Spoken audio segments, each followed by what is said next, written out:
முண்டக உபனிஷதம்.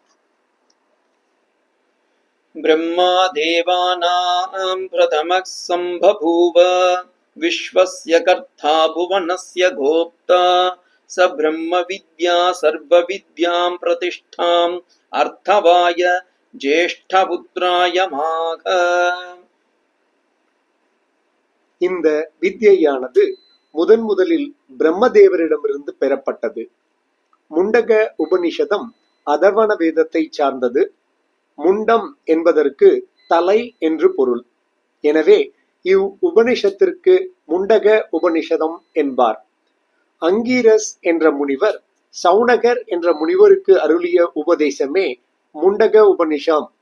முண்டக உபனிஷத்தின் 65 மந்திரங்களுக்கு ஆதிசங்கரர் மத்வர் இருவரும் விளக்கம் அளித்துள்ளனர். பெயர் காரணம்: ஷிரோன் விரதம். தலையில் நெருப்பு சட்டியை சுமந்து கொண்டு செய்யப்படும் ஒருவித வேள்வியை முடித்த பின்பு இந்த உபனிஷத்தை படிக்க துவங்க வேண்டும், அல்லது தலைமுடியை அகற்றிய பின்பு இந்த உபனிஷத்தை படிக்க துவங்க வேண்டும் என்பதால் இப்பெயர் வர காரணமாயிற்று. மைய கருத்து: शौनको हवै महाशालो अंगिरसं विधिवत् उपसन्नाय पप्रच्छ कस्मिन् भगवो विज्ञाते सर्वमिदं विज्ञानं भवति इति.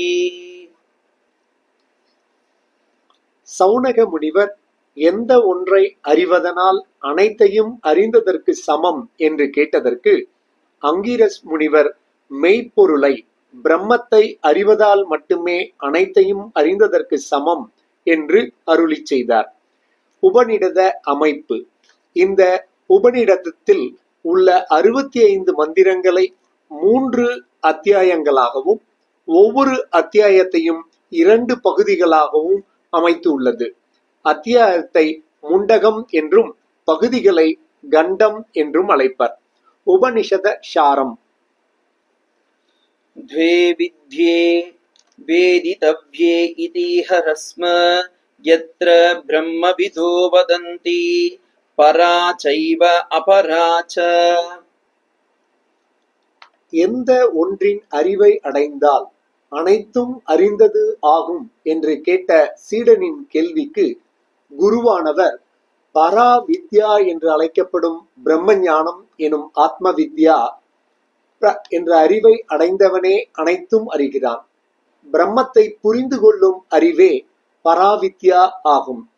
பிரம்மத்தை தவிர அறியப்படும் மற்ற அனைத்து அறிவுகளும் அபராவித்யா ஆகும்.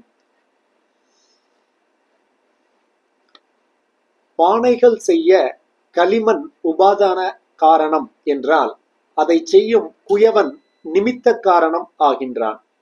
ஆனால் இறைவன் படைக்கப்பட்ட அனைத்து பிரபஞ்சத்திற்கும் ஜீவராசிகளுக்கும் நிமித்த காரணமாகவும் உபாதான காரணமாகவும் உள்ளார். எடுத்துக்காட்டாக, யதோர்ணநாபிஸ்ருஜதே கிருஹதே ச யதா பிருதிவ்யா ஓஷதயஸ் சம்பவந்தி. சிலந்தி பூச்சியானது தான் உருவாக்கிய வலைக்கு தானே நிமித்த காரணமாகவும் உபாதான காரணமாகவும் உள்ளது. அதேபோல் படைப்பிற்கு ஈஸ்வரன் ஒருவனே காரணமாக உள்ளார். ஆகவே பிரம்மத்தை அறிந்தால் அனைத்தும் அறிந்ததற்கு சமம். மேலும் அபராவித்யா 4 வேதங்களையும் அவற்றின் முடிவு பகுதியான உபனிஷதங்களையும் விளக்குகிறது. கர்மங்களின் பலன்களும் அதனால் அடையப்படும் நிலையற்ற தன்மையையும் விளக்குகிறது. அபராவித்யா மூலம் மாபெரும் சம்சார கடலை கடக்க முடியாது. கர்மயோகத்தை விட உபாசனை மூலம் ஸ்வர்க்கத்திற்கும் மேலான பிரம்மலோகத்தை அடையலாம். பொதுவாக ஸ்வர்க்கம் மற்றும் பிரம்மலோகத்தை அடைந்தாலும் அதன் பலன்கள் நிலையற்றது. வீடு பேறு அடைய கர்மயோகம் நேரடியான வழி அல்ல என்பதை உணர்ந்து மரபு வழியாக வந்த குருவிடம் பிரம்ம ஞானத்தை அறிந்து வீடு பேறு அடைய வேண்டும். ஏதஸ்மாத் ஜாயதே பிராணோ மனோஸ்மனஸ் சர்வேந்திரியாணி ச கம் வாயுர்ஜோதிராப பிருதிவி விஸ்வஸ்ய தாரிணி. பிரம்மத்திடமிருந்து பஞ்சபூதங்கள், பிராணன், மனம், சித்தம், அகங்காரம் தோன்றின. படைக்கப்பட்ட பிரபஞ்சத்திற்கும் ஜீவராசிகளுக்கு தலைவனாக விளங்கும் பிரம்மத்தை விராட் என்பர். விராட் இந்த பிரபஞ்சத்தின் உடலாக உருவகம் செய்யப்படுகிறது. அனைத்திற்கும் ஆதாரமாக விளங்கும் பிரம்மனே ஒவ்வொருவருடைய ஆத்ம வடிவாக உள்ளது. மேலும் பார்க்கப்படுகிற அனைத்தும் வெறும் வெளித்தோற்றமே. மித்யா என்ற அறிவை அடைபவன் வாழ்க்கை எனும் பெரும் துயரக்கடலிலிருந்து விடுதலை அடைகிறான். இந்த பிரம்மமே எல்லோராலும் அடையத்தக்கன. உபனிஷத்தின் துணையுடன் ஜீவாத்மா பரமாத்மாவை அடைய வேண்டும்.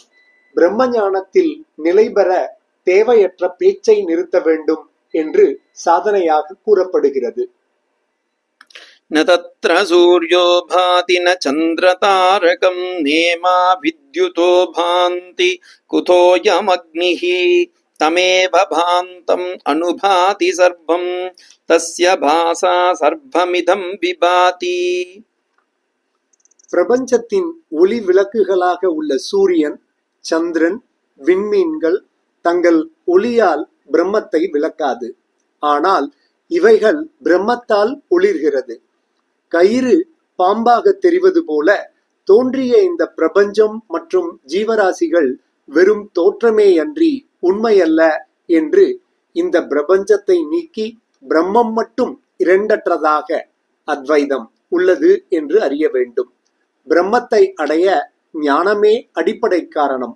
ஞானத்தின் சாதனைகளாக வாய்மை, தவம், குரு, சாத்திரத்தின் மீது நம்பிக்கை வைத்து கேட்டல், பிரம்மச்சரியம் ஆகியவைகள் கூறப்படுகிறது. இந்த பிரம்மத்தை அமைதியை அடைந்த மனத்தின் மூலம் மட்டுமே அறிய முடியும். வீடு பேறு அடைய விரும்புபவர்கள் ஞானியின் துணையுடன் தீரர்கள் துயரத்தை கடக்கிறார்கள்.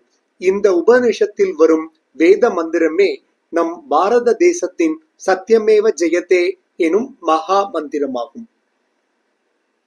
நாயமாத்மா பிரவச்சனேன லப்யோ ந மேதயா ந பகுனா ஸ்ருதேன யமே வைஷ்ய விருணுதே தஸ்ய லப்யஸ்தஸ்யைஷ ஆத்மா விவ்ருணுதே தனூகும் ஸ்வாம். உலகிலே அனைத்து ஆசைகளை நீக்கியவனுக்கு மறுபிறப்பு ஏற்படுவதில்லை.